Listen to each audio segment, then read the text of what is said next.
I was curious in your chapter about retirement. What if, I mean, obviously, most people, for me, for instance, when I think about investing money, I'm mainly thinking about a retirement. Like I have my goals. I know when my plan is. I'm planning to retire, but you have a different way of looking at it. I'm curious if you could just outline that here for us a little bit. Yeah, if every single thing that people are talking about when they talk about retirement, saving towards the financial goal of retirement, the modeling and cash flow projections, financial planning that is done, if everything were the same and the use of the word retirement was meant to convey a period of financial freedom, of financial flexibility, of financial independence, I have no problem with it at all. Um, if what one means by the term is I am working for the purpose of not having to work anymore, then that's what I take exception to. Yes. Now, it is true that there is a whole culture and cottage industry and vocabulary ecosystem that has been created around this idea of retirement and imagery of somebody in a more senior year of their life wearing a sweater and going on a sailboat or walking on the beach with their wife or golfing 7 days a week.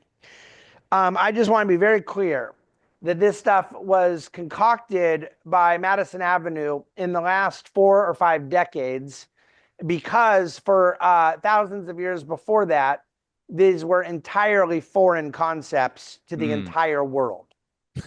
The retirement planning before the baby boomers entered the workforce was called death. People died. Yeah, yeah. And it is a blessed thing Mm. that it changed for two reasons. A, people are living longer. That's where retirement came from, was that the Yeah. baby boomers entered the workforce, and by the time they were, from the time they were born to the time they entered the workforce, average mortality went up by 10 years. And by the time they entered the workforce till the time they were at retirement age, it went up another almost 10, nine more, it went up 19 years from the time that they were born to the time that they were at retirement age, so to speak. Two different 10-year extensions of life expectancy from roughly age 60 to roughly age 80, a little bit younger for men, a little bit older for women. And then this also coincided with post-war prosperity that gave people the financial means to do so. So not only did they live long enough to quote unquote retire, but with IRAs and 401ks and pension plans and things, there were financial instruments created to help facilitate it. So the boomers became the first generation in human history that entered the workforce with their eye on exiting the workforce so as to end their life on a 25-year vacation.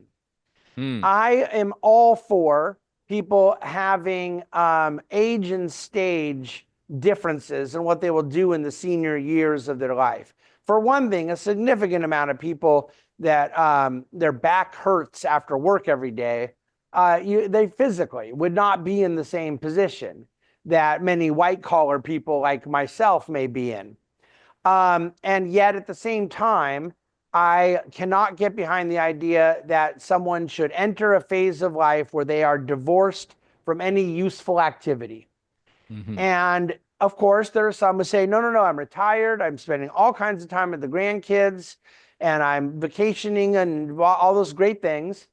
And I'm still active because I'm on a board. I go to a board meeting once a quarter, or I volunteer at church once a month or something.